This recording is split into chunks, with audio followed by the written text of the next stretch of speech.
Сәлем құрметті тыңдарман. Қазақша контентті қолдап, арнама тіркеліп, лайк басып достарыңызбен бөлісе отырыңыздар. Рахмет.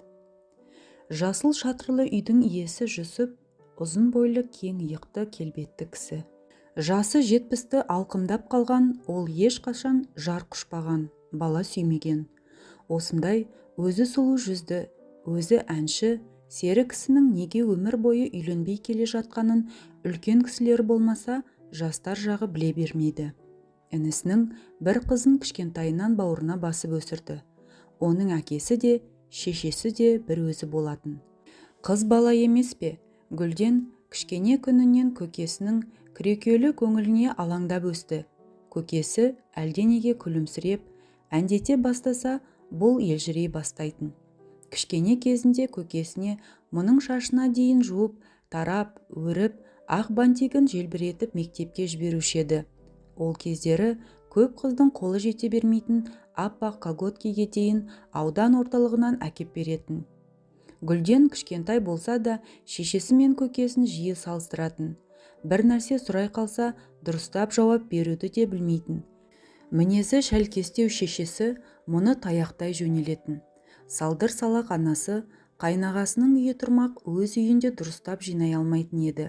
Есіктен төрге дейін шашылып жататын үй өзінен гөрі Гүлден көкесінің үйін артық көреді. Көкесінің үйі қашанда тап-таза, әйелі жоқ үй демесеңіз, көкесі істің көзін таба біледі. Гүлденнің үсті басы тап-таза, тамағы тоқ, көкесінің ықпалымен мектептегі сабағын да кілең беске оқыды. Бой жете бастаған Гүлденді көкем неге үйленбеген деген сауал жиі мазалайтын.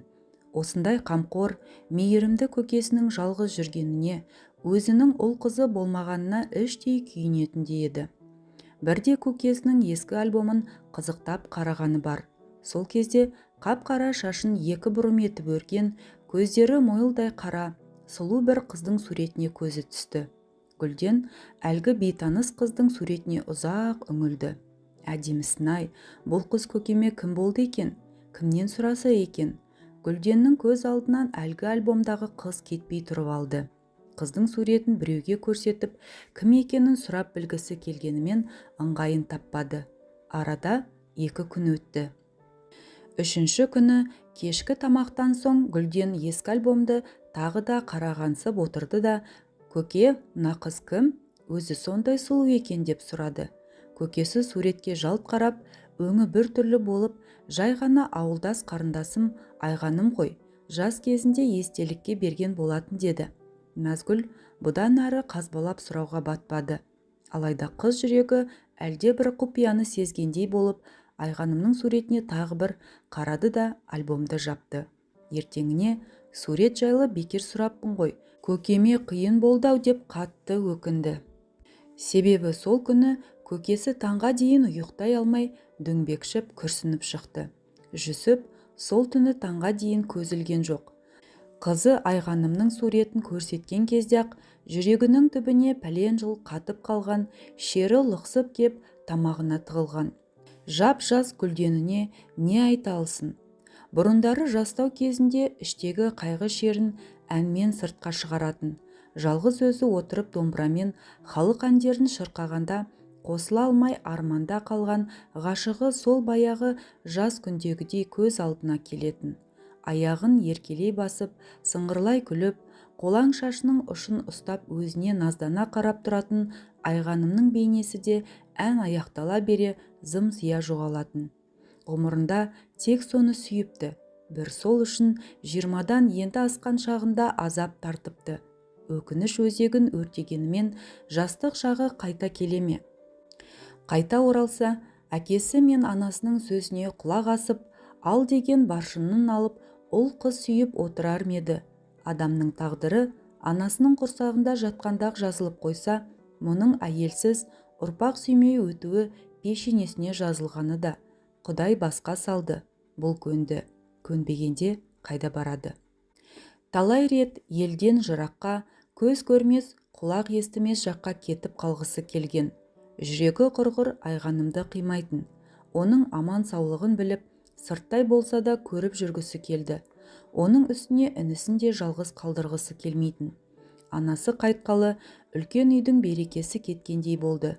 Үй уақытылы жиналмай, кір апталап жуылмай үйіліп жатады. Бейшара анасы осы келінінің жаман қылықтарын жасырып келген екен-ау. Қалай дүниеден көшті, келіннің де арты ашылды. Анасы барда үйінен қонақ айрылмайтын еді. Қырқынан кейін ақ келіннің қабағына қарағандар келуді сирете бастады. Енесі барда қайнаға деп сыйласынып жүретін келіні келе-келе бар өнерін шығара бастады. Бір кесе кеспе көженің өзін төгіп шашып сорға беретін болды. Кей күндері тамақ істемей бүрісіп жатып қалады. Ондай күндері інісі екеуі қазан көтеріп, балаларды тамақтандырып, төсектеріне жатқызатын. Әйелінің жаман қылықтарына төзбеген күні інісі оны сабапталушы еді. Жүсіп араға түсіп жүріп екеуін ажырататын. Інісін сабырға шақырып, шыдамды болсаңшы, әйелің де ақыл болса, анамыз бардақ елге сыйлы келіндердің қатарына қосылар еді ғой. Сен мұны ұрып жеңе алмайсың. 4 баланың анасы ғой, сабыр сақта. Құдай мен сияқты жалғыз қалғаннан сақтасын. Енді балаларың үшін бәріне көз жұма қара. Кешірімді бол деуші еді. Інісіне ақыл айтқанымен өзі туған үйіне анасының жылына дейін шыдады. Соқа басының сыйып жүргені тек анасының арқасы екен. Қабағы кіржиіп, ашуланса балаларының таяқтың астына алатын келінімен алыстан сыйласпаса болмайтынын анық түсінген соң бөлек шыққысы келді. Әке-шешесі көзі тірісінде үлкен үйдің жанынан шағын үй көтеріп, төбесін жаптырып қойып еді. Басқа шифр табылмай, сол үйдің шатыры жасыл шифрмен жабылған болатын. Көп өтпей-ақ сол ерекшелеу үйдің иесі Жүсіп атанды. Бөлек шығарда інісі мен келініне: сендерден бірақ тілегім бар. Менің атыма Гүлденді жаздырып беріңдер. Өзім мәпелеп өсіремін. Алла бұйыртса оқытып, өзім қолымнан ұзатамын. Туғалы өзім қарап келемін ғой, деді. Аға, сіз не десеңіз сол болады. Гүлден сіздің қызыңыз. Алайда жалғыз өзіңіз ол үйде не істейсіз? Әлде үйленбек ойыңыз бар ма? Інісінің соңғы сөзін естігенде Жүсіп ашудан қып-қызыл болып кетті. Сенің есің дұрыс па? Маған кім тиеді? Әлде ағаңды кекетіп, мұқатып тұрсың ба? Басқа білмесе де менің жайымды жалғыз бауырым сен білуші едің ғой. Жақып үндемей төмен қарады. Ағасын қатты ренжітіп алғанына өлердей өкініп қалды. Жазылмаған жарасын тырнап жіберіпті-ау ағасының. Мұншалық ақымақ болар ма? Аға, ақымақ ініңізді кешіріңізші. Осы кезде есік ашылып, кішкентай Гүлден тоңпаңдап ішке кіріп: Көке, жүріңіз, далаға шығайықшы. Мені атқа мінгізіңізші, деді. Жүсіп Гүлденді тік көтеріп алған күйі сыртқа беттеді. Інісіне бұрылып та қарамады. Сол күні ол өзі мен Гүлденнің бар киімін, кейбір аса қажетті заттарды алды да бөлек шығып кетті. Екі үйдің ортасын тек ағаш шарбақ бөліп тұр. Гүлден екі үйдің еркесі, екі ортада ойнап жүреді. Бірақ көкемнің қызымын деп Жүсіптің жүрегін жібітіп, одан бір елі ажырамайтын болды. Жұрт та қызық қой. Жүсіптің жалғыз өзінің бөлек шығып кеткенін біраз әңгіме етіп, сан-саққа жүгірте бастады. Жүсіп бөлек шыққан күннің ертеңіне-ақ ауылдың сөзге үйір әйелдері: бұл бекер емес, оңаша үйде жалғыз еркек не істемек? Оның тамағын кім істейді? Кірін кім жуады? Күйеуі қайтыс болған жібекпен байланысы бар-ау. Анау күні атарбасымен оның үйіне шөп әкеп берген біреулер көріпті. Енді жібекте Жүсіптің үйін тазалап, тамағын істеп тұратын шығар деп сырттай тон пішті. Біраз уақытқа дейін аңдығандары Жүсіптің үйі болды. Тіпті бір нәрсе сұрағансып үйіне кіріп шыққандар да бар. Ертеңіне Жүсіптің үйі туралы әңгіме ауыл ішіне желдей тарады. Ойбай, несін айтасыңдар? Жүсіптің үйіне Гүлсім барса, тамақты өзі істеп жатыр екен. Үйінің іші тап-таза дейді.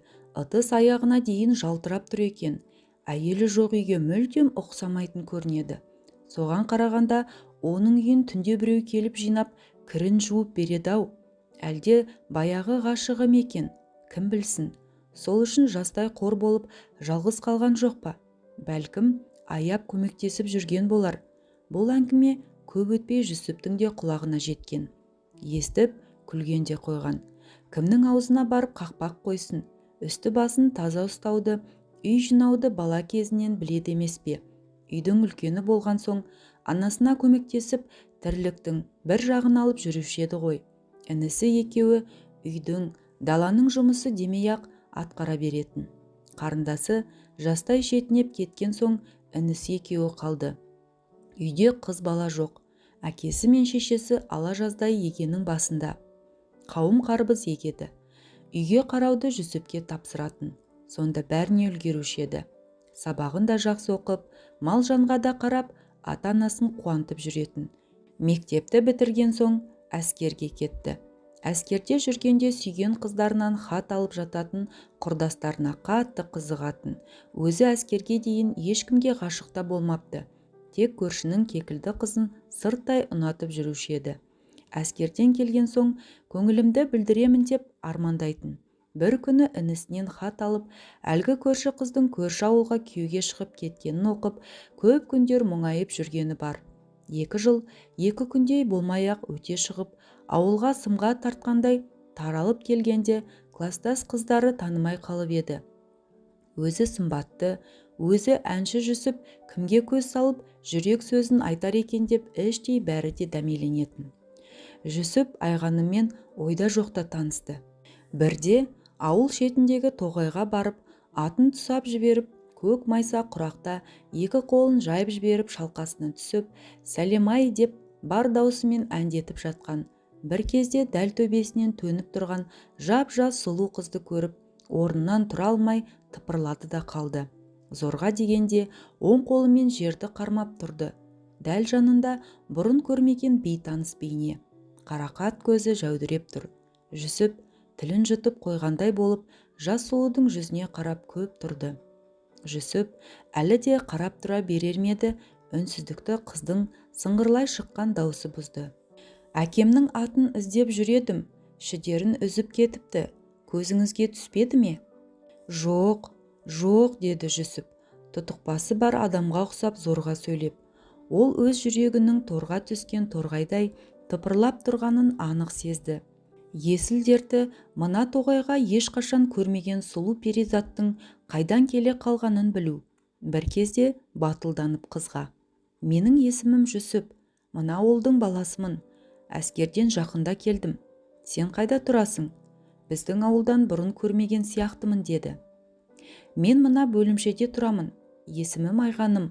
Басқа ауылдан көшіп келгенбіз. Әкемнің жұмысына байланысты. Малдарымыз жерсінбей жүрме, жиі-жиі жоғала беретін болды. Жарайды, әкемнің атын табуым керек. Тезірек деген қыз кетуге ыңғайланды. Жүсіптің қызды жібергісі жоқ. Жүр, бірге қарайық. Тоған жақта жүрген болар деп жол бастай жөнелді. Айтса айтқандай, дәу төбелі ат тоған жақта жайылып жүр екен. Айғаным бұған рахметін айтып, атын жетелеп үйіне қайтты. Жүсіп біраз жерге дейін еріп барды. Ойы қыздың үйінің қай маңайда екенін көру еді. Қыздың аппақ, ашық маңдайы, қос өрім етіп өрген ұзын шашы, әсіресе жәудірей қараған мөлдір қара көздері Жүсіптің есінен күндіз-түні шықпайтын болды. Түнге қарай қызды әке-шешесі үйінен шығармайтын біледі. Өзі бір үйдің әлпештеген жалғыз қызы екен. Айғанымды тағы бір рет көрсем деген аңсар жүрегін қозғаған алапат бір сезім Жүсіпке ұйқы бермейтін болған. Оны белгісіз бір күш Айғанымды алғаш көрген жерде тоғайға жетелей беретін. Күн сайын тоғай жақты бір шарлап қайту әдетіне айналды. Жүсіп өзінің Айғанымға ғашық болып қалғанын ұқты. Қараптан қарап отырып, күйзеліп еш нәрсеге зауқы соқпай қалды. Есіл дерті Айғанымды бір көріп тілдесу. Бұл кезде жас қызды да махаббат жалыны шарпып жатқан еді. Көз алдынан көгалда шалқасынан жатып, ән айтып жатқан Жүсіп кетпей қалған. Өзі сымбатты, өзі әнші жігітті ұнатып қалғанын сол күні-ақ сезген. Қайта көрсем ғой, тілдессем ғой деген ой Айғанымға маза бермейтін болды. Екі жастың тілеуі арада апта өткенде орындалғандай болды. Тағы да сол әкесінің аты шідерін үзіп тоғайға қашып кетіпті. Аттың жоқ екенін көргенде Айғаным қатты қуанды. Жүрегі дүрсілдей соғып, атты іздеген болып тоғайдың ішіне ене берген. Ол бүгін Жүсіпті көретініне сенімдеді. Ал Жүсіп болса, дәл сол күні бозторғайдың шырылымен бірге оянған еді. Көзін ашқаны сол, Айғанымның бейнесі келіп тұра қалды. Ойша қызбен тілдесіп, төсегінде бір сағаттай жатты. Қиялы неткен жүйрік. Айғанымды үйіне келін етіп түсіргенін, апасының қолына кәмпит ұстап, жүгіріп қуанып жүргенін, достарының келіншегінің сұлу жүзіне таң қала қарап қалғанына дейін көз алдына елестете бастады. Апасы таңғы шайға шақырғанда Жүсіп қиялымен ат үстіндегі Айғанымды қуып жетіп, бетінен сүймекке ұмтылып жатыр еді. Таңғы шай үстінде әкесі бұған соңғы уақытта шаруаға қырсыз болып жүргенін ескертті. Жақын күндері қауынның да пісіп қалатынын, жұмыстың көбейетінін айтып, тоқтаған әкесінің сөзі Жүсіпке баяғыдай әсер ете қоймады. Ол әлі Айғанымды ойлап отыр еді. Орнынан тұрып, үйіндегі майда-шүйде жұмыстарын тез бітірді де тоғайға қарай құстай ұшты. Айғаным алғаш көрген жерде мұңая жан-жағына көз тастап отыр екен. Екі ғашық көзбен ұғысты. Тоғайда кездескен екеуі бір-біріне ұзақ қарап тұрып қалды. Бұл жолы Жүсіп батылдық танытып, өзінің ғашықтық халін жеткізді. Айғанымға ынтызар екенін, қыз қаласа өмірлік жар ететінін ұқтырды. Айғаным ұялып, қызара төмен қарады. Тек сүйріктей саусақтарымен шынар ағашын сипалай берген. Жүсіп қыздың қолының үстіне қолын қойып, сөзім сөз, сертім серт Айғаным, сенен өзгені жар етпеймін деді. Қыз жігіттің көзіне тік қарады. Шын жүрегімен айтып тұрғанына сенді. Кенет өзінің атты іздеп жүргені еске түсіп, тоған жаққа жүгіре жөнелді. Айғаным атын тапса да тоғайдың кеткісі келмей, Жүсіпті қимай көп тұрды. Екі жас ертең кездесетін болып уәделесіп тараған. Ертесіне Айғаным да Жүсіп те тоғайға ат мініп келді. Екеуінің ойы ел көзіне түспей алысқа барып сырласу. Жүрегі жалындаған екі жасқа құстың сайрағаны да, жапырақтың сыбдыр қаққаны да, судың сылдырай аққаны да қуаныш. Ғашығының сыңғырлай шыққан үніне елтіген Жүсіпте ес жоқ. Дәл сол кезде Айғаным жердің шетіне кетейік десек те еріп кетуге даяр еді. Бір кезде анам іздеп қалар деген Айғаным кетуге ыңғайланды. Жүсіптің ойы қыздың аппақ бетінен бір өбу. Ақыры шыдамай бұрыла берген Айғанымның бетінен бір сүйіп алды. Қып-қызыл болып ұялып кеткен қыз бетін алақанымен сипалап тұрды да, есіне әлдене түскендей, осы сіздің руыңыз қандай деді. Менің руым, шалқып отырған Жүсіп өз руын мақтанышпен әндете созып айтты. Ал Айғанымның көзі шарасынан шығардай болып, сіз маған аға болады екенсіз ғой, аға деп кейін шегіне берді. Ғашықтық Жүсіптің есін алды. Айғанымның өз руласы екенін білсе де, одан бас тарта алмады. Оған деген сезімі күннен күнге өршіп жанына жай таптырмай қойды. Айғанымға бір әлде қашан 7 ата түгілі 14 атадан асып кеткен екенбіз. Көрде тұр, әкемді көндіремін, сенің әкеңнің алдынан өтеді, біз қосыламыз деп сендірді. Айғаным да Жүсіпке ғашық еді. Ол қасында тұрса да, жоқ болса да егіліп жылай беретін. Жүсіп екеуін айырып жіберетіндей қарақат көзі жәудіреп, іштей қайғы жұтатын. Көп кешікпей-ақ екі ғашықтың тоғайда оңаша кездесіп жүргенін естіген Айғанымның ағалары Жүсіпке қарындасымыздан аулақ жүр, әйтпесе мерт боласың деп ескертті. Жүсіптің әке-шешесінің ол кезде көзі тірі. Ұлының рулас қызбен кездесіп жүргенін естіген күні-ақ әкесі егіс басынан түтігіп жеткен болатын. Есіктен кірген бойдақ алаңсыз отырған Жүсіпті жон арқасынан қамшымен тартып жіберіп, иттің ғана баласы, сен не бүлдіріп жүрсің? Қыз құрып қалғандай, рулас қарындасыңа қырындап жүргенін қалай? Тоқтат жүрісіңді, мені елге қарабет етейін демесең. Біздің ру бір-бірімен ешқашан қыз алыспайды. Осымен сөз бітті, жоғалт көзіңді, деген әкесі. Жүсіп әкесін жақсы білемін деуші еді, Әкесінің қатты ашуланғанын, қаһарланып кеткенін көргені осы. Әкесіне еш сөз қайтара алмай, жүрегі өртене үйінен шықты. Анасы сыртта жылап тұр екен. Мұны көріп, баламай, бір нәрсеге ұрынып қалмашы, ұмытшы ол қызды. Қыз көп қой, анау Дүйсен көкеңнің қызы баршында бой жетіп отыр. Әп-әдемі, мақұл десең құда түсейік деп бауырына басты. Апау, мені түсінші, маған Айғанымнан басқа ешкім керек емес. 7 атадан кейін қыз алысуға болады екен ғой. Мен сұрастырып білдім. Боз бие сояды екен, ал біз тіпті 14 атадан әлдеқашан асып кетіппіз. Бізге үйленуге рұқсат берсін. Айтшы әкеме. Айғанымның әкесіне барсын, деді Жүсіп. Бос сөзді қой, Айғанымды ала алмайсың. Енді ашуына тие берсең, әкең сені ұрып өлтіріп қояды. Болмаса, ел арасы бүлінеді. Бізді жерге қаратпа балам.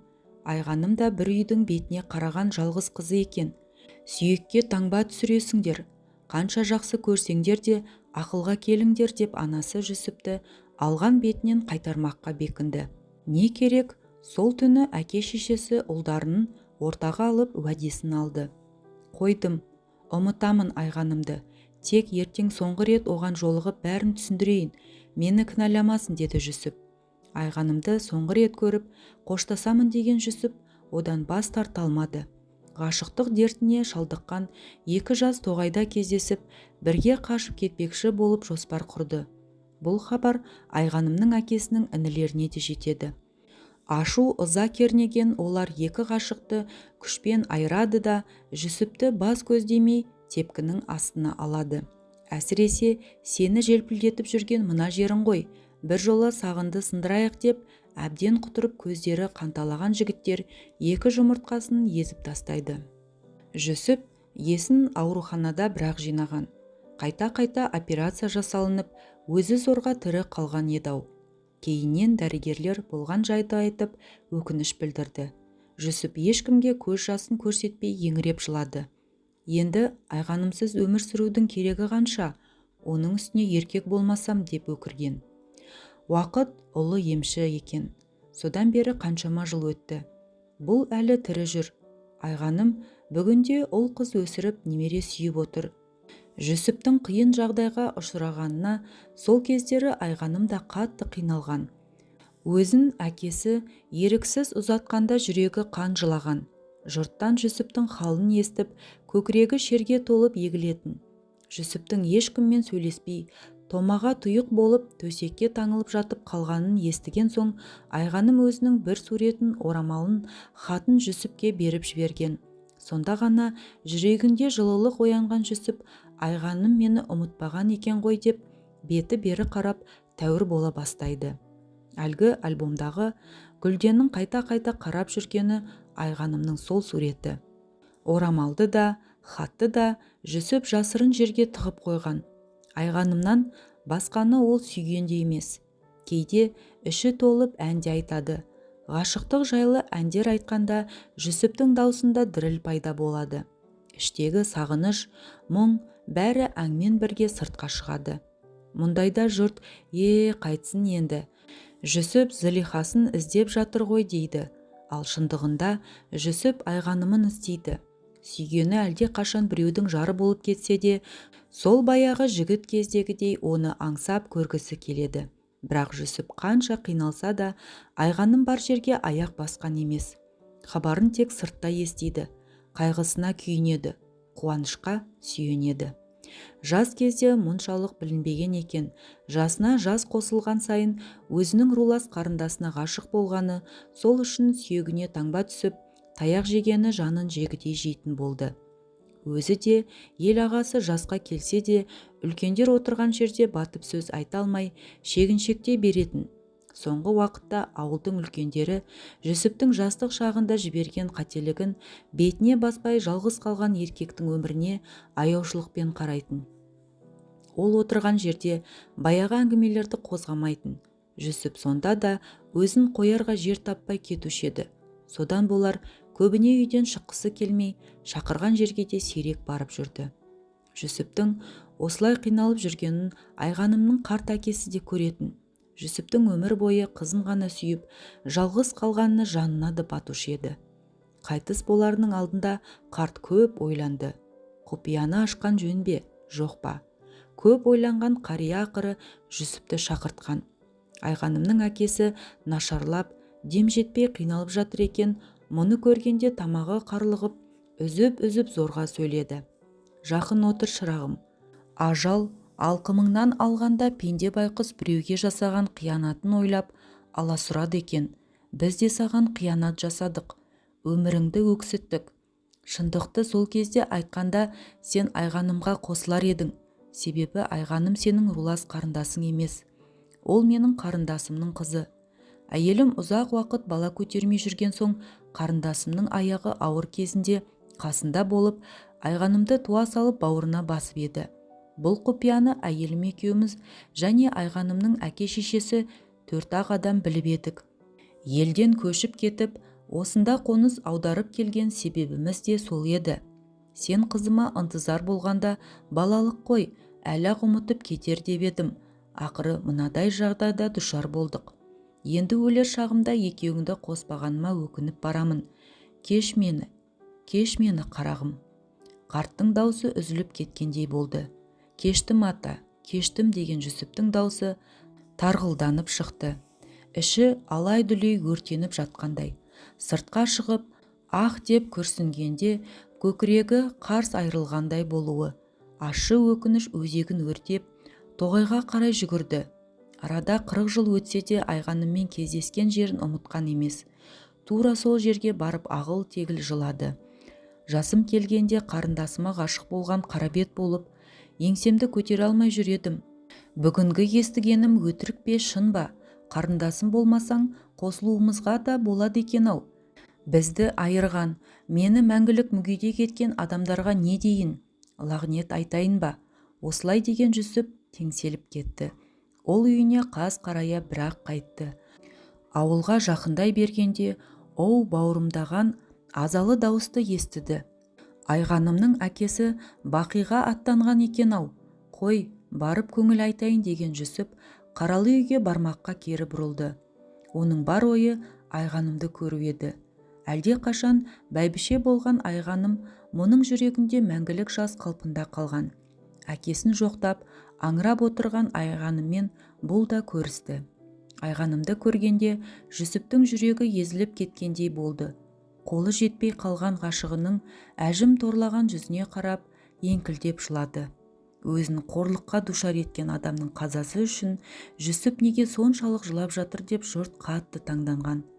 Олар Жүсіптің жүрегінің өкініштен тілім-тілім болып жатқанын қайдан білсін. Тек бір адамды ғана сүйіп, ғұмыр бойы жалғыз өту мұның маңдайына жазылған екен ғой. Жұрт не десе де, ақ босағасын Айғаным аттамағаннан кейін басқа адамға бұл үйде орында жоқ. Әйелі жоқ үйдің иесі Жүсіп жалғыздықтан қорықпайды. Жалғыздық оның жан досына айналғалы қашан. Жалғыз жатады, жалғыз тұрады.